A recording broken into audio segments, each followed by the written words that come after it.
In the vast cold reaches of the cosmos, there are stories of heroes born from starlight and privilege. This is not one of those stories. This is the chronicle of a race pushed to the absolute brink of extinction, and the monster they created to save them. The burning galaxy. Once a vibrant sector of the universe, it was reduced to ash, not by natural decay, but by the cosmic machinations of the fire demon Surtur. As the stars went cold and the planets shattered, the Korbinite race faced a choice: die in the vacuum of space, or transform their very souls to survive the journey to a new home. The Korbinites held a series of brutal, grueling tests. They needed someone with the mental fortitude to endure total physical restructuring. Out of an entire civilization, only one man proved capable. His name was Bill, but the Bill that entered the laboratories was not the Bill that emerged. To protect the fleet, he was transformed into a cybernetic powerhouse, a creature designed to strike fear into the hearts of demons. With a face resembling a fierce skeletal beast and a body reinforced by advanced Korbinite science, Beta Ray Bill was born. While his people entered stasis, sleeping in the dark hulls of their massive fleet, Bill remained awake. For years, he sat at the helm of his sentient bioship, Scuttlebutt, drifting through the void, fighting off legions of Surtur's demons that hunted the last of his kind. He was a lonely sentry, a monster guarding a graveyard of dreams. The fleet eventually drifted toward the Milky Way to the inhabitants of Earth. This wasn't a desperate refugee cry, it was an unidentified alien invasion. A SHIELD satellite tripped the alarms, and Nick Fury, ever the paranoid protector, didn't call for a diplomat. He called for the god of thunder. Thor arrived to investigate the Scuttlebutt. But remember, Scuttlebutt is sentient, and her only mission is to protect the Korbinites. She flagged Thor as a hostile entity. Inside the corridors of the ship, one of the most famous battles in Marvel history erupted. This wasn't just a skirmish. Bill fought with a ferocity Thor had rarely encountered. During the chaos of the brawl, Thor was separated from Mjolnir. As many of you know, if Thor is away from the hammer for more than 60 seconds, he reverts to his mortal form, Donald Blake. The hammer fell to the floor. Bill, curious and desperate to end the threat to his people, reached down. The impossible happened. The unliftable hammer of the Norse gods didn't budge for villains or titans, but it rose into the air for this alien monster. In a flash of lightning, Beta Ray Bill was granted the power of Thor. He didn't just hold a tool, he had been deemed worthy. Odin, sensing a shift in the cosmic balance, transported both Bill and the now mortal Thor to Asgard. Imagine the scene, a monstrous alien standing in the Golden Realm, holding the weapon of their prince. Bill's argument was simple and undeniably fair. I won the combat. The hammer is mine by right of conquest and worthiness. My people need this power to survive. With Stormbreaker in hand, Beta Ray Bill was no longer just a refugee. He was a cosmic powerhouse, a sworn brother to the Odinson. But Bill's heart remained with his people. While Thor defended Midgard and Asgard, Bill patrolled the stars, a golden streak of lightning against the velvet black of space. It was during this era that the multiverse began to bleed together. Bill found himself called into service for something greater than just his own race. He joined the Star Masters, a team of galactic heavy hitters, but more importantly, he became a founding member of the Thor Corps. Imagine the raw power on display: Thor, Thunderstrike, Dargo Kator, and Beta Ray Bill. 4 hammers, 4 legends, one singular purpose. They fought across timelines, proving that worthiness wasn't a fluke of nature, it was a mantle. But even a godlike being has limits. At one point, Bill faced a mysterious soul-crushing disease that began to wither the Korbinites in their stasis pods. It was a race against time, through a strange synthesis of Asgardian magic and the power cosmic. Granted by a temporary alliance between Odin and the Silver Surfer, Bill's body was reconfigured. For a brief moment, he wasn't just a mystical warrior, he was a cosmic entity glowing with the energy of the stars themselves. He saved them again, but the peace of the Korbinites is always a fragile thing, bought with the blood of their champion. It was during this era that the multiverse began to bleed together. Bill found himself called into service for something greater than just his own race. He joined the Star Masters, a team of galactic heavy hitters, but more importantly, he became a founding member of the Thor Corps. Imagine the raw power on display: Thor, Thunderstrike, Dargo Kator, and Beta Ray Bill. 4 hammers, 4 legends, one singular purpose. They fought across timelines, proving that worthiness wasn't a fluke of nature, it was a mantle. But even a godlike being has limits at one point. Bill faced a mysterious soul-crushing disease that began to wither the Korbinites in their stasis pods. It was a race against time, through a strange synthesis of Asgardian magic and the power cosmic, granted by a temporary alliance between Odin and the Silver Surfer. Bill's body was reconfigured for a brief moment. He wasn't just a mystical warrior, he was a cosmic entity, glowing with the energy of the stars themselves. He saved them again. But the peace of the Korbinites is always a fragile thing, bought with the blood of their champion. Years passed, Bill had finally found a new home for his people, a paradise they could call their own. But the bells of Ragnarok began to toll in the distance. The magic in Stormbreaker, tied directly to the lifeblood of Asgard, began to hum with a frantic, dying energy. Bill couldn't ignore the call. He left his people once more to stand by Thor's side. He arrived at the gates of Asgard like a thunderbolt from the heavens. The great wolf, Fenris, was closing in on a weakened, battle-worn Thor. Without a word, Bill slammed Stormbreaker into the ground, reducing the legendary wolf to a scorched skeleton in seconds.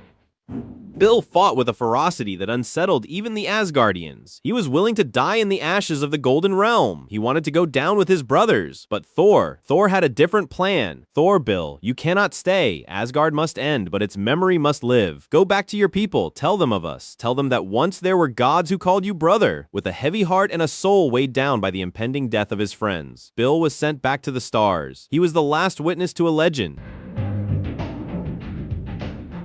Bill returned home expecting to find the peace Thor had sacrificed so much for. Instead, he found a nightmare. The Korbinites had settled on a lush, vibrant world, but they were not alone. A shadow fell over the planet, a shadow so large it blotted out the sun. It was the World Eater. Galactus had arrived, Stormbreaker. Sensing the cosmic imbalance, began to glow, revealing the humanoid form of the Devourer. But Galactus didn't come alone. He had a new herald, Stardust, a being of pure ethereal energy and fanatical loyalty. The Korbinites, led by Bill's old rival Alpha Ray, turned on Bill. They blamed him. They claimed he had spent too much time playing God with the Asgardians while his own race withered. Alpha Ray even tried to sabotage Bill's defenses, claiming Bill was no longer worthy to be their guardian. They were wrong. While Galactus began to assemble his world-consuming engines, Bill engaged Stardust in a battle that tore through the atmosphere. It was a fight of desperation. As the planet's crust began to crack and the atmosphere burned away, a portal opened, a rift in reality caused by the sheer magnitude of their power. From that rift emerged Astaroth, an ancient demonic evil that threatened to consume not just the planet, but Galactus himself. In the end, the planet was lost. The Korbinites' new home was reduced to dust in the maw of Galactus. Bill defeated Astaroth, but at a terrible cost. He was alone. A god without a kingdom. A guardian with nothing left to guard. The battle eventually tossed Bill across the cosmos, landing him on Earth, broken, exhausted, and barely clinging to life. It was here that he found a new way to survive, bonding with a mortal man named Simon Walters.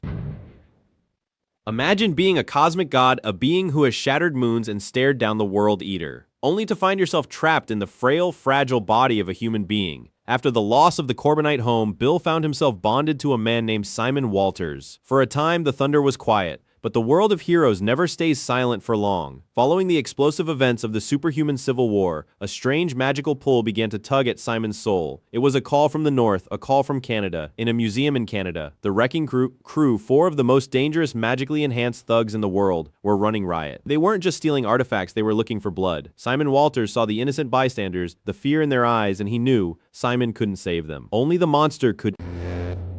In a flash of golden light that shattered the museum windows, Beta Ray Bill returned, but something was different. The Wrecking Crew had received a massive power boost from a mysterious mystical entity. The battle was a stalemate, hammer against crowbar, god against criminal. The museum became a crater. As the dust settled, Omega Flight arrived, but they weren't just there to arrest the Wrecking Crew. Their teammate, the mighty Sasquatch, had been possessed by the demonic entity known as Tanarak. The sky didn't just turn dark, it tore open. Hordes of demons began to pour into the city, a literal hell on earth. Bill realized that winning the fight wasn't enough. He had to stop the leak. In an act of pure selfless heroism, Bill didn't just push the demons back, he led the charge into their dimension. As he crossed the threshold, his teammate Guardian made the impossible choice. He destroyed the portal from the Earth side to save the world.